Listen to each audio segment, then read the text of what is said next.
Hi there, and welcome to the Kingdom Sexuality podcast. We are Paris Alana and Rusti, friends who have a heart for intimacy and long to uncover God's truth and design for sexual freedom within marriage. Welcome here.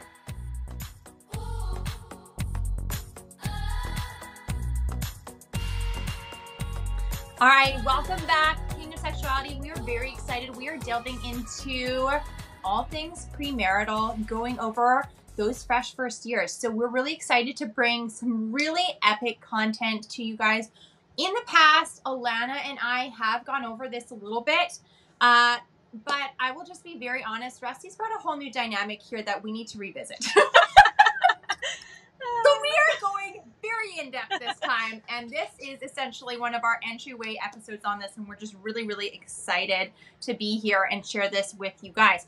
We actually have a surprising amount of engaged couples as followers. We do. So we want to be able to deliver some epic resources for you guys.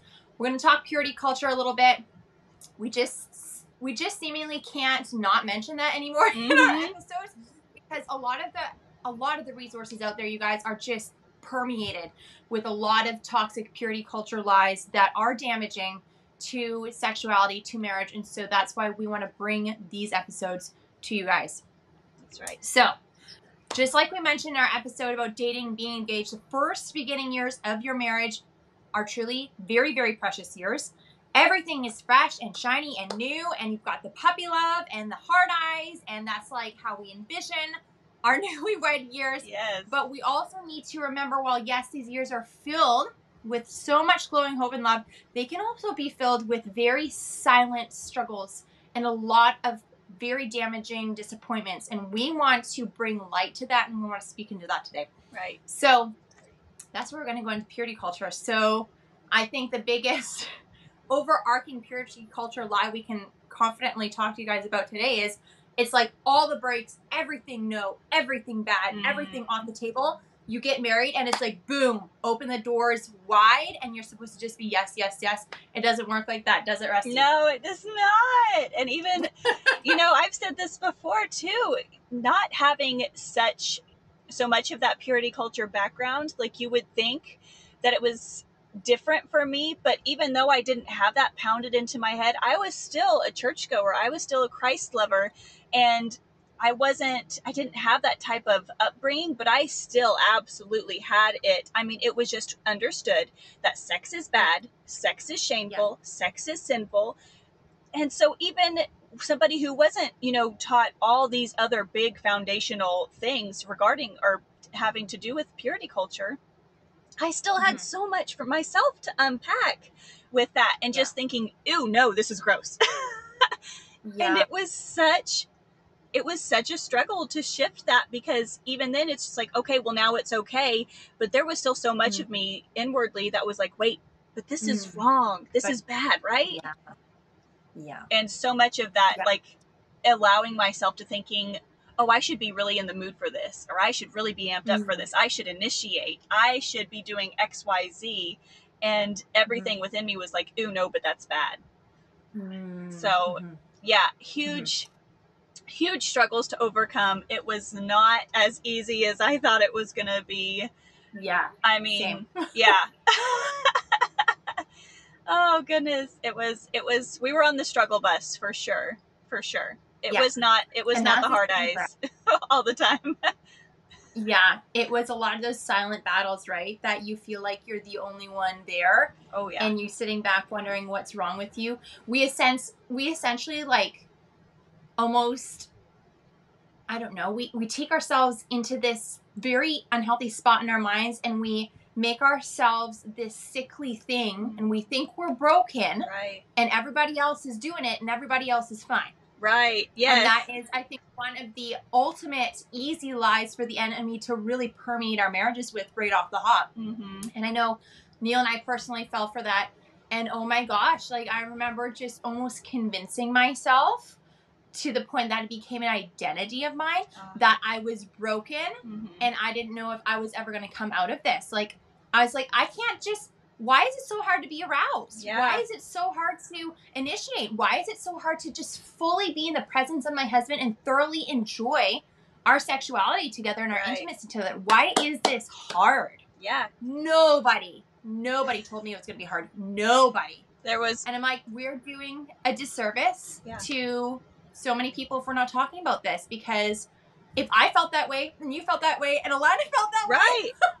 it's like everybody probably feels that way at some point or another in their marriage, that, oh my gosh, I'm the only one. Yeah. Why doesn't anybody talk about these hard things, right? Right. In the marriage bed. Right. There were no resources. It was only the don't Yeah. do it, don't do it. That was the teaching Yes. we got, and that was it. There was no, Yeah. okay, now, hey, whenever the time comes and you are married and it's time to explore this and figure out who you are as a sexually charged creation that God put that Yes. in you, you're Yes. going to, like, here are some steps to navigate it. And Absolutely. that was never a discussion. Never being told, never being shared. It was only the don't do it before marriage discussion. That was Yes. all that was said. And then it's just like, it's so alienating and isolating. Yeah. Whenever you're sitting there and you're like, okay, but now it's supposed to be good. Why is everything in me telling me that I'm a dirty person if I'm doing this? And so it feels like you're pushing against this tide that is impossible to get through, right? It's like all of those voices, all that worldview, that purity culture, even the unfortunate stories that people will feel free to give their opinion on and warn us about going into marriage, like even those things will embed in our hearts if we're not careful. Oh gosh. And that becomes like this tidal wave that we're supposed to just like, okay, yeah, I can deal with this, and it's crushing. Yeah. It really is crushing because you feel so isolated. Exactly what you said. Yeah. Yeah. And the narrative of the world that you get even thereafter, whenever you're a few years into marriage, is always inevitably that, oh, he wants some tonight, I don't. It's like, why do our husbands always want sex? Like, just get off my back and leave me alone. That's the narrative that is then pushed as normal. And I remember going through a season where I was struggling. We had had babies back to back to back. There was so many things going on in our world. We were just super busy. I was overwhelmed as a new mom. I had just gotten a hormonal birth control. I just gotten an implant in my arm called Implanon. And oh my word, did that ever like completely crash my drive. I had no idea that that's what was going on. But I remember sitting and thinking, I do not care if my husband ever touches me again. Ever. I have no desire for him to ever want anything from me in an intimate aspect at all. And I remember thinking, what is wrong with me? But in media... Because you innately know that that's not right. Right. Because God put that in us, right? He did. Just like you said, are sexually charged creatures. Yeah. We are made in that image. And so, while we might feel that way, it's often bred out of tremendous amount of hurt, right? When we get to that point. Oh, yeah. It's not what you want. Right. But the media was telling me, oh, honey, no, nobody wants it from their husbands. And so I was like, oh, no, this is totally normal then. Right. And so it took a lot of work for me to be like, no, this is not normal. I'm getting this thing out of my arm. Oh my gosh, I'm starting to feel like a new person again. I want my husband again. I am enjoying intimacy with him again. But oh my goodness, if I had not, like what you said, it's like we're pushing against a current and it's like we're being sucked out to sea with all of these things, and somebody just tosses us a life preserver. It's like a tiny little buoy, and they're like, find your way back to shore, honey. And you're like, no, it's so much work. How do I get back there? But man, you work to get back there, and you work to break through all of those false teachings and false directives. And you get to a point where you're like, no, I'm fighting for my marriage bed. I'm fighting to make this something that we both take pleasure in and enjoy. But oh yeah, so much. There's so much that's just not spoken about, and so grateful for this platform that we get to tell everybody out there who's like, why is this a struggle? And we can be like, you are not alone. I know it feels like you're alone, but you are not. And there is so much grace, and there is the other side that you can get to where you see improvement and you see freedom. Absolutely. And I think on that note, another thing I think a lot of us get very caught up in, and I fell prey to this quite severely actually, is I viewed sexual freedom as this destination to achieve. And it's not this destination race, it's an ever-growing journey. Absolutely. And I would get so pinpoint viewed on stuff, you know, I'd be like, oh yeah, once I get over this, then I'll be fine. Right. We get to that point, I'm like, oh, it's not as good as I thought. Okay, so when I get over this, then I'll be good. Then everything will be great. It's never going to be like that. No! It's about learning to totally ride those waves and embrace each season as it comes and find the beautiful intimacy that God has for you and your husband in that season. Yes. And then it grows and it continues to grow. And I think that's a crucial point to get across. Like that would definitely be a piece of advice I would have given my newlywed self is this is not a destination race. This is an ever growing and cultivating journey that you're on. Yes. You know, it can't get so honed in on one aspect because then it's just constant disappointment after disappointment. You know, you're setting yourself up for failure essentially. Yeah. Or putting so much pressure on yourself that things are not even enjoyable, right? Absolutely. Yeah, it's a journey. Sex is a journey. So much. Oh. Yeah. Absolutely. Okay, so actually, Rusty, what is one thing you would go back and tell your newlywed self? Okay, so this was a huge issue for me because I was always like the happy, bubbly person. I still am. I am just optimistic by nature. But for so long, the way that I would cope would be that I would sweep it under the rug and I would compartmentalize it. I would toss it back in the back of my head. I'd shut that door tight and I'd be like, no, it's fine. Everything's fine. And I thought, well, I'm still happy. I can tuck that away, so it's going to be fine. But then years into this journey, it was like God was like, no, we have to unpack that. Oh, remember this? We still got to unpack that because that's led to this, this, and this in a way that you have adjusted your lifestyle and you've been hiding from. Like, for instance, I was afraid to be open with my husband because I was afraid that if I ever told him, hey, you know, like maybe this doesn't bring me as much enjoyment as I've made you believe that it does.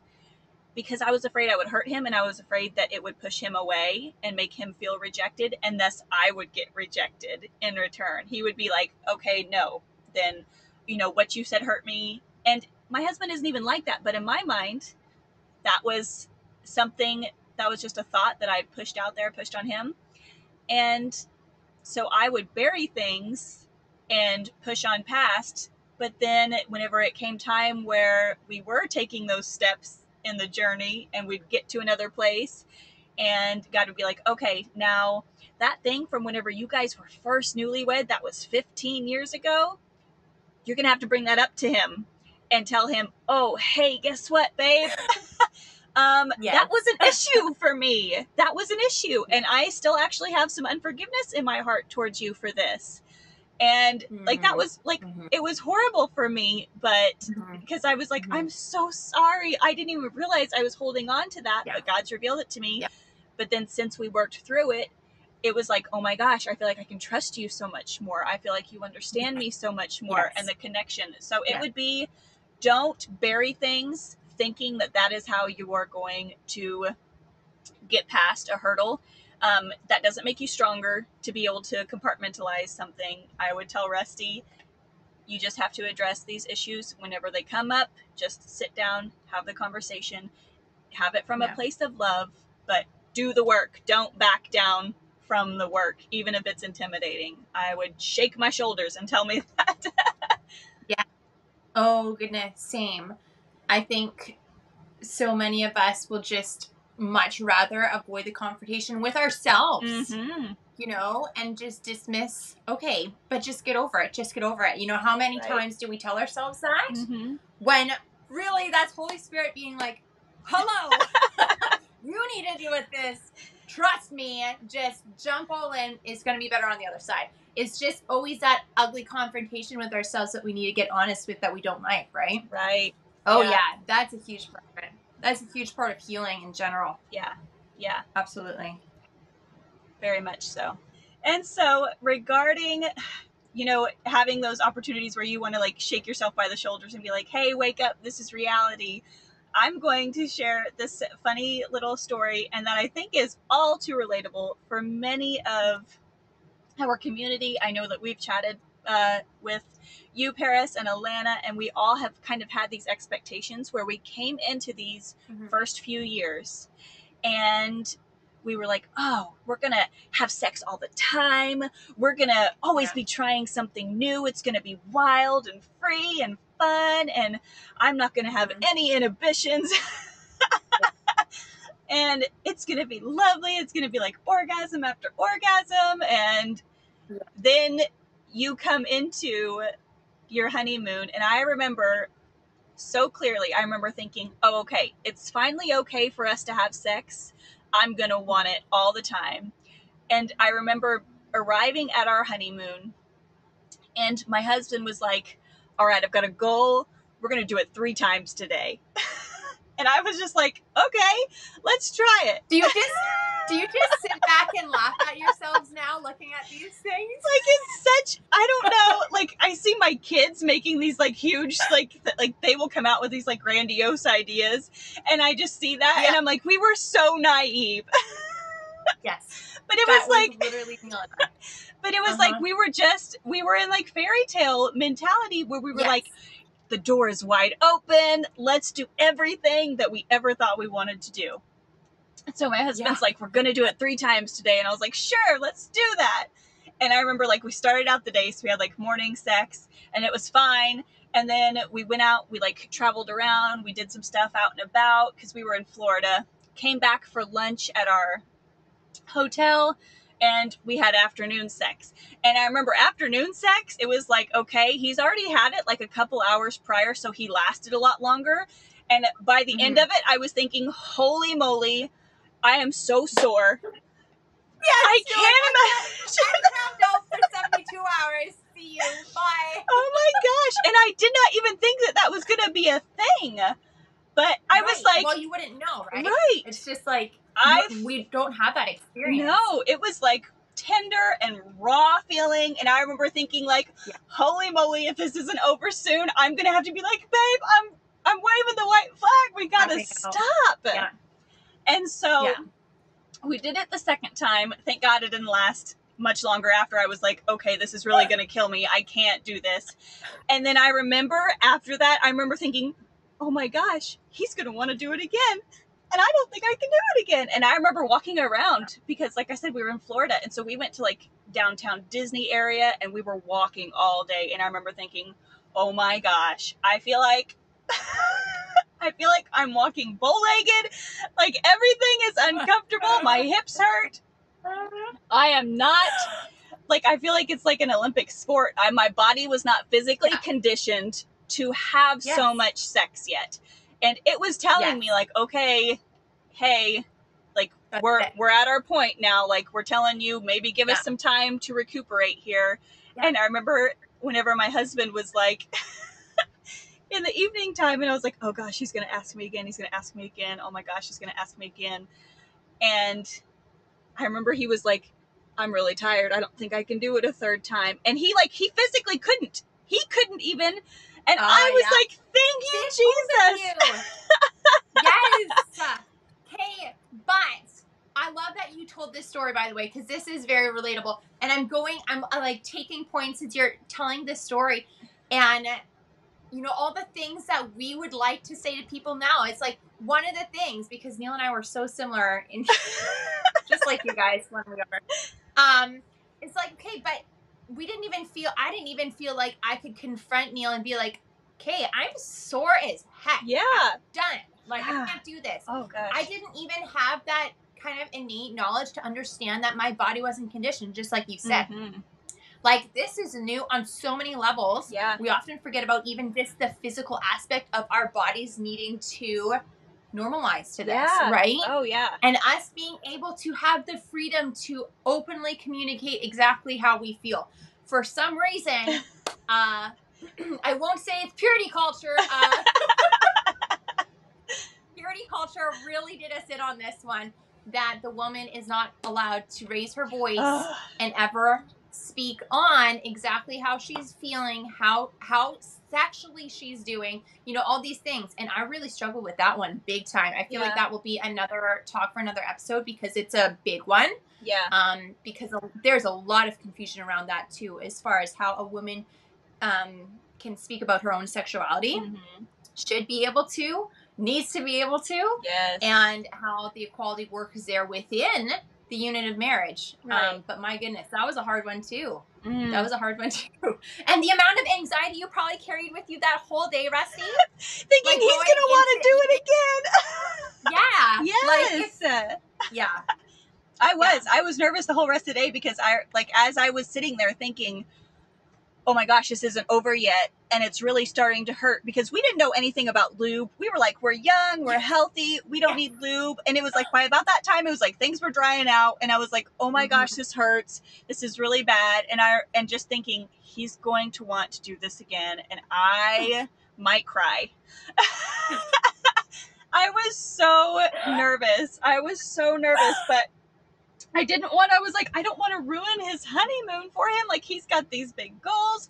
But it was just but how often do we think that too? Right. You know, instead of being able to honor ourselves equally, yeah. if you were to do that, you know, say that you did do it a third time, you probably know exactly how you would have ended at the end of that night. Yeah. You may not have ruined it for him, but what about you? Right. You know, yeah. like it feels selfish to us to be like, okay, this is going to hurt me, but it's going to hurt him more emotionally, so I'm just going to do it. But you're hurting yourself too, and it is going to be an emotional scar. And lots of times us as women will subconsciously hold bitterness to that moment. Yeah. That we have to later dig up. Yeah. Right?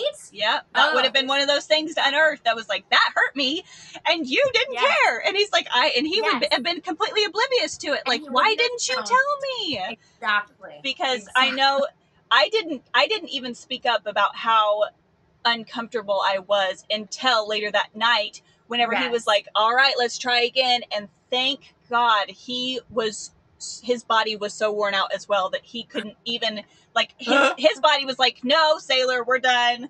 Like, we cannot. And whenever he was like, nope, I guess we can't, I was like, Josh, I am so grateful you don't understand because I am so sore.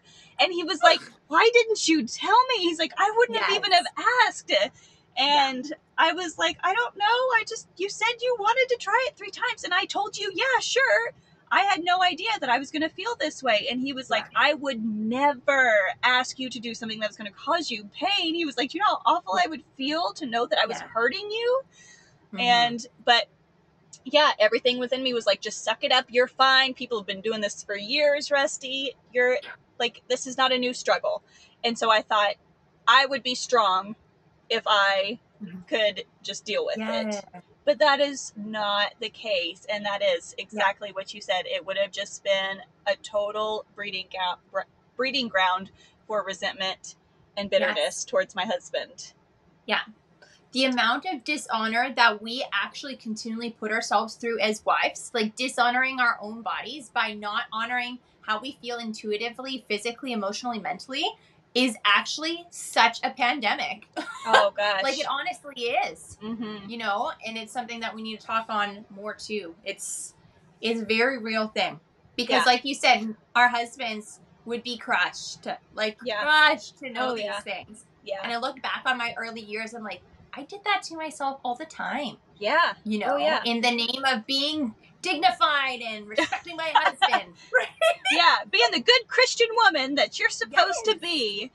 Yeah, absolutely. Okay, so go ahead. I was just going to say, it really does take the joy out of things, though. You know, here we are 9 years, almost 10 years later, and we're like, do you know how much pain we could have probably saved ourselves if we had just been really honest with ourselves in the very beginning? Yes.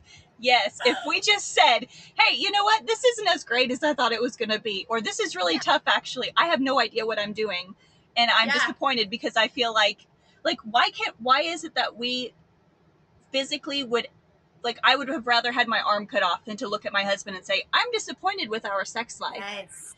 Because you're not wrong. Like, why are we like that? I know, like, I would be like, I would never say that to my husband. But I'm just like, now I would look at him and I'd be like, you know what, babe? Things aren't as great as I'd like them to be right now. What can we do to fix it? Yeah. And it's just like, Exactly. so if we were to say, like, if you were just to bust out just a few really quick points for anybody who is in those fresh first years, like maybe what shouldn't surprise you or what's completely okay, like what are just some quick things some quick advice and tips that you would give them, Paris, about, hey, this might happen your first few years and it's okay. Yeah. UTIs. Yeah. You guys, husband and wife, listen up. Always make sure the woman pees after sex every single time. Just, you will thank me later. That's a big one. It's very humbling to go to the doctor's office after you've been married for only a matter of several days, being like, I don't know, I'm like, have this burning sensation, yada, yada, yada. They're like, oh, yeah, you're newly married, you've got a UTI. And then you're like, wreck. I'm never going to the doctor's again. Oh, but that's very common. Right. I think that's something to be very aware of. Like, just always go pee after you have sex. Like Rusty and I just were talking about, but this is just so important. I wanted to capitalize on it again. You need to be in very honest, open communication with each other, both about how you're feeling about your interactions together, but also about how you're feeling yourself. Yeah. You are doing your marriage and yourself and your spouse a dishonor when you are not doing those things, and it hurts later. So just pull up your big girl panties and just say the things. You need to be super honest.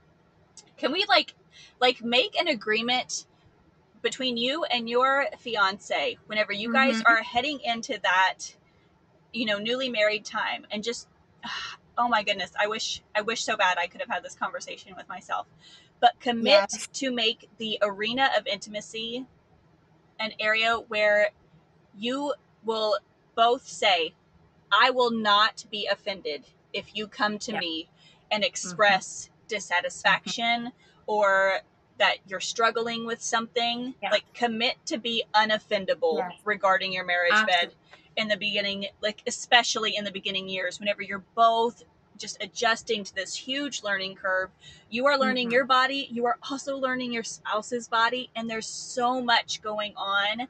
Like, don't back away from having those hard conversations because you're thinking, I'm going to hurt them if I say this. And so if you can kind of clear the air before you even get started and say, listen, we're going to commit to be unoffendable regarding our marriage bed. And it's always going to be an open communication policy that we have. What an amazing leg to start out on. Absolutely. To be free to make mistakes is fine. But a lot of times we put so much pressure on ourselves to perform, or we just expect our bodies to know what to do, our minds to know what to do. We're just supposed to have everything interconnected right off the hop. It doesn't work like that. It does not work like that typically, I should say. It's a learning journey. Take time to very intimately learn each other and yourselves. Understand how your anatomy works. A lot of people are actually quite unaware of that. It is nothing to be ashamed of. God made that amazing body of yours, and he made it with incredible sexual focal points, okay? There's a reason for it. Be proud of it, love it, and enjoy that. It's important to explore that together, because being in the dark about things, not understanding how your body works, how arousal works, what arousal points are on the female and male body, that's going to be, it's going to slow you guys down, and it will affect things negatively if you're not going in knowledgeable about your bodies. So that's something I would definitely recommend all couples to be aware of and educate themselves on. Yes, and that just takes me exactly into this, which I think is a great closing point. And that is that we are working on this incredible ebook for you guys, and it is all the questions that you are desperate to ask, that you so badly need the information to, but you might be too afraid to ask somebody. All the things that you want to know, and it's just laid out clear for you. Like, here, this is what you can expect in the area of anatomy. Like, maybe you've never seen a penis before and you don't want to be like, oh gosh, is that what it looks like? And so you can have... Yeah. You're like wondering things like, what is the length? What is Right. the girth? Like, what? Just tell me all the things. I was that Yes. woman. I was like, I got nothing. Yes. And so we cover everything that we could think of. We have put it into this book. We are finalizing it and going to have it out to you guys as quickly as we can, but it is on the horizon, super close. So be on the lookout for that.